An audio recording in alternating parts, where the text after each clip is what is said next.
சாந்தியும் சமாதானமும் நம் அனைவரின் மீதும் உண்டாவதாக.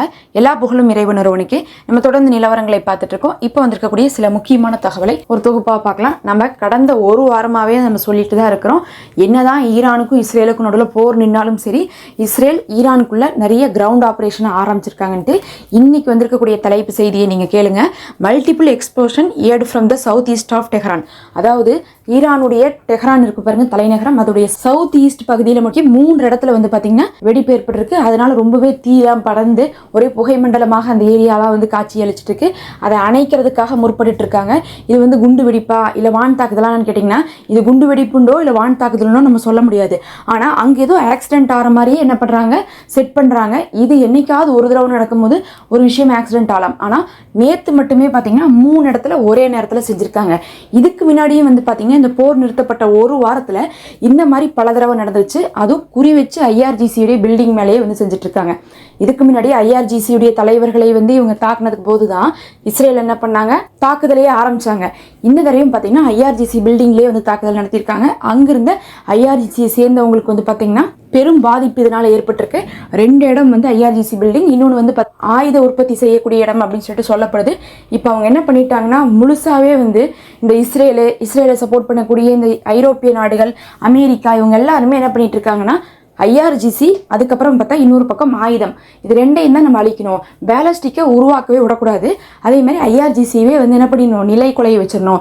அங்கே ஆர்மியே ஸ்ட்ராங்காக இல்லாட்டினா அடுத்து நம்ம என்ன பண்ணிடலாம், ஈஸியாக வந்து ஆட்சி மாற்றத்தை கொண்டு வரலாம். அப்படிங்கிறதுக்காகத்தான் இந்த வேலையை பண்ணிட்டு இருக்காங்க. இதை ஒரு தடவைக்கு பல தடவை இஸ்ரேலுடைய நெத்தனியாகட்டும், இஸ்ரேலி காட்ஸ் ஆகட்டும், அவங்களே சொல்லியிருந்தாங்க, நாங்கள் கிரவுண்ட் ஆப்ரேஷன் ஆரம்பிச்சிட்டோம், இனி நாங்கள் என்ன பண்ண மாட்டோம், ஈரானை விட மாட்டோம் அப்படின்லாம் பேசியிருந்தாங்க.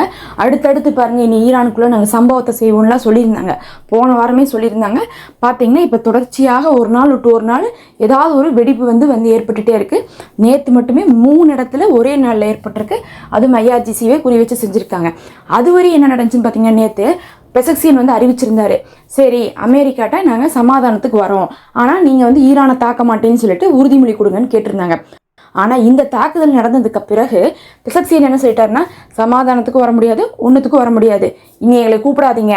அது மட்டும் கிடையாது, இந்த ஐஏஇஏ இருக்காங்க பாருங்க, அதிலிருந்து யாரும் என்ன பண்ணிடாதீங்க, டூரிஸ்ட்டுக்கு கூட எங்களுடைய ஈரானுக்குள்ளே வந்துடாதீங்க, சும்மா சோதனை பண்ணுறது கிடையாது, டூரிஸ்ட்டுக்கு சுற்றி பார்க்குற கூட வந்துடாதீங்கன்னு சொல்லிட்டு இப்போ வந்து என்ன பண்ணிட்டாரு, அவர் வந்து ஒரு வார்னிங் கொடுத்துட்டாரு, கையெழுத்து போட்டு அதை வந்து அமலாக்குறாங்க. அப்போ ஐஏஇஏவையும் என்ன பண்ணிட்டாங்க, முழுசாக வந்து அவங்க முறியடிக்கிறாங்க. சமாதானத்துக்கும் என்ன பண்ண மாட்டோம், வரமாட்டோம்னு சொல்லிட்டு அறிவிச்சிருக்காங்க. இந்த நிலைமை எப்போ ஏற்பட்டுச்சுன்னு பாருங்கள், கரெக்டாக அந்த 12 நாள் போர் வந்துச்சு பாருங்கள், அதுக்கு ஒரு வாரத்துக்கு முன்னாடி இந்த பிரச்சனை தான் வந்துச்சு. ஏன்னா வந்து அமெரிக்கா என்ன சொன்னாங்கன்னா, நீங்கள் வந்து என்ன பண்ணக்கூடாது, யுரேனியம் எல்லாத்தையும் கொண்டு வந்து கொடுக்கணும், நாங்கள் எல்லாத்தையும் அழிச்சிருவோம், நீங்கள் யுரேனியமே வச்சுக்கூடாதுன்னு சொன்னாங்க. உடனே என்ன பண்ணாங்கன்னா ஈரான், அப்படிலாம் முடியாது, சமாதானமும் வேணாம், ஒன்றும் வேணாம், போங்கடான்னு சொல்லிட்டாங்க. அதுக்கப்புறம் தான் பார்த்தீங்கன்னா ஒரே வாரத்தில் என்னாச்சு, போர் ஆரம்பிச்சிச்சு. இப்போ மறுபடியும் அதே நிலைமையில் வந்து நின்றுருக்கு. இப்போ என்ன சொல்லிட்டு இருக்காங்க, சமாதானத்துக்கு வரமாட்டோங்கிறாங்க, அதே மாதிரி ஐஏஇஏ வந்துடாதீங்கன்னு சொல்லிட்டு இருக்காங்க. இது 2ஐயும் சொல்கிறாங்கன்னாவே பழைய நிலைமைக்கு தான் மறுபடியும் என்ன பண்ணியிருக்காங்க, ஈரானும் வந்து தள்ளப்பட்டிருக்காங்கன்னு தெரியுது. இதை தான் வந்து இஸ்ரேலும் எதிர்பார்த்துட்டு இருக்கான். எதையோ ஒரு கிரவுண்ட் ஆப்ரேஷனை போட்டுகிட்டே தான் இருக்கிறாங்க. நேற்று கூட $510 மில்லியன் அளவுக்கு வந்து பார்த்தீங்கன்னா ஆயுதம் வந்து இறங்கியிருக்கு. ஒரு பக்கம் காசா வலிக்கிறதுக்கு, இன்னொரு பக்கம் பார்த்தீங்கன்னா ஈரானுக்கு தான் அவங்க குறி வச்சுட்டு இருக்காங்க. இந்த சமாதானம் பேசினது கூட வந்து பார்த்தீங்கன்னா ஒரு முறையான பேச்செல்லாம் கிடையாது. ஏதோ வந்து பார்த்தீங்கன்னா அவசரத்துக்கு வாய்வார்த்தையாக பேசி நிறுத்தி வச்சிருக்காங்களோ தவிர இந்த இஸ்ரேல் ஈரான் போன் வந்து நின்றுச்சு அப்படிங்கிறது நம்ம உறுதியாகவே சொல்ல முடியாது. அந்த நிலைமையில தான் இருக்குது. அதில் வேற அடுத்தடுத்து வெடி விபத்துகள் ஏற்பட்டு அவங்களே என்ன ஆயிட்டாங்க, கொந்தளிச்சு இப்போ அறிவிப்பெல்லாம் கொடுத்து மறுபடியும் ஒரு முட்டல் மோதலோட இப்போ இந்த விஷயம் நின்றுட்டுருக்கு. ஒரு பக்கம் இதை அப்படியே வச்சிடலாம். இன்னொரு பக்கம் பார்த்தீங்கன்னா இந்த டைம்ஸ் ஆஃப் இஸ்ரேல் என்ன பண்ணியிருக்காங்கன்னா, நேற்று ஒரு செய்தியை போட்டாங்க. என்ன போட்டாங்கன்னா, ஈரான் வந்து கன்னி வெடிகளை ஸ்ட்ரெயிட் ஆஃப் ஹார்மஸில் வந்து வைக்கிறாங்க அப்படின்னு சொல்லிட்டாங்க. அதாவது அந்த ஸ்ட்ரெயிட் ஆஃப் ஹார்மஸ் அப்படிங்கிறது 20% எரிவாயுலாம் நம்ம எடுத்துகிட்டு வர்றதுக்கு இந்த உலகத்துக்கே வந்து தேவையான ஒரு வழியாக இருக்குது. அதில் அவங்க வந்து கன்னி வெடி வைக்கிறாங்க, அங்கே போனால் கப்பல்லாம் வெடிச்சிரும் அப்படிங்கக்கூடிய ஒரு தகவலை டைம்ஸ் ஆஃப் இஸ்ரேல் வெளியிடுறாங்க. அதுக்கப்புறம் பார்த்தீங்கன்னா ராய்டர்ஸ் பத்திரிகை வந்து வெளியிடுறாங்க. இதுக்கு எல்லாத்துக்கும் சோர்ஸ் யாருன்னா அமெரிக்கா சொன்னாங்க அப்படின்னு சொல்கிறாங்க. இதை ஈரான் ஒத்துக்கிட்டாங்களான்னு கேட்டிங்கன்னா இன்னும் அதை பற்றி அவங்க வாய் திறக்கல. ஆனால் கண்டிப்பாக இது வந்து பார்த்திங்கன்னா பொய்யா இருக்கிறதுக்கான வாய்ப்பு இருக்குது. ஏன்னா அந்த இடத்துல இருந்து தான் வந்து பார்த்தீங்கன்னா ஈரானுக்கே கப்பல் போகும். ஈரானுடைய கப்பலும் அங்கிருந்தா வெளியே போகும். ரஷ்யாவுடைய கப்பல் வரும், சைனாவுடைய கப்பல் வரும், உலகத்துடைய பல நாடுகளுடைய கப்பல் வரும். இப்படி இருக்கும்போது அந்த இடத்துல வந்து கண்ணி வெடி வைக்கிறது அப்படிங்கிறது ஒரு தீவிரவாதத்தனம். அதனால இந்த நாடே தீவிரவாத நாடு அப்படின்னு சொல்லிட்டு சித்தரிக்கிறதுக்காகத்தான் இஸ்ரேல் இப்படி சொல்கிறாங்க. அப்படிலாம் எதுக்காக சொல்கிறாங்கன்னா, அவங்க மேலே ஒரு பிளாக் மார்க்கை உருவாக்கிட்டு போர் ஆரம்பிக்கிறதுக்கான ஒரு வேலையாக கூட வந்து இஸ்ரேலோடது இருக்கலாம். ஆனால் வந்து பார்த்திங்கன்னா இதில் வந்து நம்ம ஈரானை நம்ம முழுசாக நம்பலாம், அவங்க இதை செஞ்சுருக்க மாட்டாங்கன்ட்டு. அவங்க வேணும்னா அவங்க என்ன பண்ணிடலாம், அனௌன்ஸ் பண்ணிடலாம், நாங்கள் ஸ்ட்ரைட் ஆஃப் ஆர்மஸை வந்து என்ன பண்ணுறோம், மூட போகிறோம், யாரும் வராதிங்கன்னு அனௌன்ஸ் பண்ணிடலாம். அனௌன்ஸ் பண்ணதுக்கு மேலே யாராவது வந்தாங்கன்னா அவங்கள என்ன பண்ணலாம், அவங்க அரெஸ்ட் பண்ணலாம்.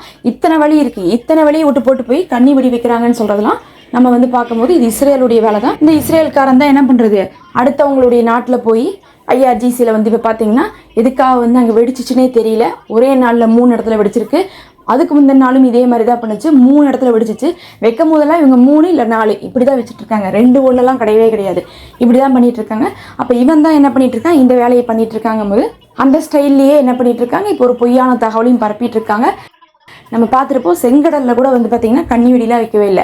செங்கடல் 2 வருஷமாக இழுத்து மூடி வச்சுருக்காங்க. அந்த சமயத்தில் கூட செங்கடலுக்கு என்ன பண்ணாங்க, அரெஸ்ட் பண்ணாங்க, திருப்பி அனுப்புனாங்களோ தவிர ரொம்ப வந்து ஏமாற்றிட்டு வந்தாங்கன்னா தாக்குதல் பண்ணாங்களோ தவிர கண்ணி வெடிலாம் வைக்கல. கண்ணி வெடி வைக்கிறதுங்கிறது சாதாரண விஷயம் கிடையாது. ஒரு தடவை அதெல்லாம் வச்சிட்டோம்னா அது எடுக்கிறதெல்லாம் ரொம்ப கஷ்டம். அதுவும் கடலுக்கடியில் அப்படிங்கிறதுலாம் ரொம்ப கொடுமை. ஏன்னா அதெல்லாம் வந்து எங்கே போய் நிற்கும், எங்கே செட்டில் ஆகும், எதுவுமே சொல்ல முடியாது. அது எல்லாருக்குமே பிரச்சனைங்கிறதுனால அது ஒரு பொய்யான தகவலாக தான் இருக்கும். இதை இஸ்ரேல் தான் வந்து பார்த்திங்கன்னா பர்பஸாக வந்து பரப்பிட்டு உட்காந்துருக்காங்க. அப்படின்னு நம்ம என்ன பண்ணிடலாம், காசாவுக்கு போனோம்னு பார்த்திங்கன்னா ட்ரம்ப் இன்றைக்கி என்ன அறிவிச்சிருக்காருன்னா, நெத்தனியாகு என்னை பார்க்க வராரு. பார்க்க வரும்போது என்ன பண்ண போகிறாரு, ஒரு முக்கியமான அறிவிப்பை கொண்டு வர போகிறாரு. 60 நாள் போர் நிறுத்தம் வரப்போகுதுன்னு சொல்லிட்டு. அதனால நீங்கள் என்ன பண்ணுங்கள், அந்த மிடில் ஈஸ்டுடைய நன்மையை கருதி காசாவில் இருக்கக்கூடிய போராளிகள் போர் நிறுத்தத்துக்கு ஒத்துக்கோங்க. 60 நாள் நிற்கட்டும். 60 நாள் நின்னாவே என்ன ஆகும்னா அந்த மிடில் ஈஸ்ட் வந்து நல்லா ஆயிருமாமா. 60 நாள் நிற்கிறது வந்து நல்லதா, நிரந்தர நிறுத்தம் நல்லதா அப்படிங்கிறது தான், அதை தான் காசாவுடைய போராளிகள் வந்து அங்கே வலியுறுத்திட்டு இருக்காங்க. ஆனால் அந்த 60 நாளுக்கு நீங்கள் சம்மதிச்சுக்கோங்கன்னு சொல்லிட்டு இன்னைக்கு ட்ரம்ப் சொல்லிட்டு, அதுதான் வந்து பார்த்தீங்கன்னா மிடில் ஈஸ்ட்டுக்கு நல்லது, நீங்கள் ஆயுதமெல்லாம் கீழே போட்டுருங்க, அங்கே நீங்கள் ஆட்சி செய்யாதீங்க அப்படின்லாம் போட்டிருக்காங்க. அதுக்கு வந்து பார்த்தீங்கன்னா இன்றைக்கி வந்து காசாவுடைய போராளிகளே கேள்வி கேட்டிருக்காங்க, நீங்கள் உள்ளே வரும்போது கூட ஆயுதம் மீறி தான் வரீங்க, இஸ்ரேலுடைய இராணுவம் வரும்போது ஆயுதத்தோடு வராங்க, அப்போ நீங்கள்லாம் ஆயுதத்தோடு வரும்போது நாங்கள் மட்டும் ஆயுதத்தை ஏன் கீழே போடணும், வெளியிருந்து நீங்கள் ஆயுதத்தோடு வரும்போது எங்கள்கிட்ட ஆயுதம் இருந்தால் தானே எங்களுக்கு சேஃபு.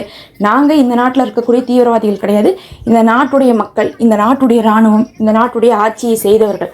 அதனால் எங்கள்கிட்ட ஆயுதம் இருக்கும், ஆயுதத்தை கீழே போடுறது சரணடைகிறது, இதை பற்றிலாம் நீங்கள் பேசாதீங்க, அதே மாதிரி நிரந்தர நிறுத்தத்துக்கு வாங்க அப்படின்னு சொல்லிட்டு இன்றைக்கி காசா தரப்புலேருந்து ஒரு பதிலை சொல்லியிருக்காங்க. உடனே நெத்தனியாகு அதுக்கு வந்து அவ்வளோதான் விட்டுருங்க, நம்ம சொல்லி அவங்க கேட்கல, இனி நான் பார்த்துக்கிறேன், இனிமேல் தான் வந்து என்ன பண்ண போகிறேன், பெரிய பெரிய ஆக்ஷன் எடுக்க போகிறேன் அப்படிங்கிற மாதிரிலாம் என்ன பண்ணிட்டு இருக்காரு நெத்தனியாக வந்து பதிலுக்கு போஸ்ட் போட்டுட்ருக்காரு.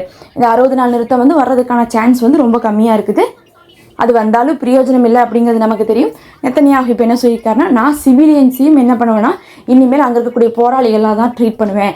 ஏன்னா அங்கே இருக்கக்கூடிய போராளிகளுக்கு யூனிஃபார்ம் இல்லை, அவங்க வந்து ஒரு டிஷர்ட்டு பேண்ட்டு தான் போட்டிருக்காங்கன்னா அப்போ அவங்க எல்லாருமே பொதுமக்கள் மாதிரி தான் எனக்கு. அப்போ அங்கே இருக்கக்கூடிய எல்லா பொதுமக்களையும் நான் வந்து போராளிகள்னு நினச்சி தான் தாக்குதல் செய்ய போகிறேன்னு சொல்லியிருக்காங்க. ஏற்கனவே டெய்லி 100 பேருக்கு மேலே இறந்துட்டு இருக்காங்க. இப்போ இவங்க எதுக்காக இந்த அறிவிப்பு கொடுக்குறாங்கன்னு பார்த்தீங்கன்னா, இன்னும் அதிகமான வெத்தை கொல்ல போகிறோம், எங்களுக்கு ஆயுதம்லாம் வந்து இறங்கிருச்சு, இனி டெய்லி என்ன பண்ணுவோம், 100 வந்து 500 கூட ஆக்குவோம், யாரும் கேட்காதீங்க அப்படிங்கிறதுக்காகத்தான் இப்படி ஒரு பேச்சையெல்லாம் வந்து பேசி நாடகம் ஆடிட்டு இருக்காங்க. பொறுத்திருந்து பார்க்கலாம். இதெல்லாம் தான் இப்போ வந்து முக்கியமான தகவல். அடுத்த ஒரு காணொலியில் சந்திப்போம்.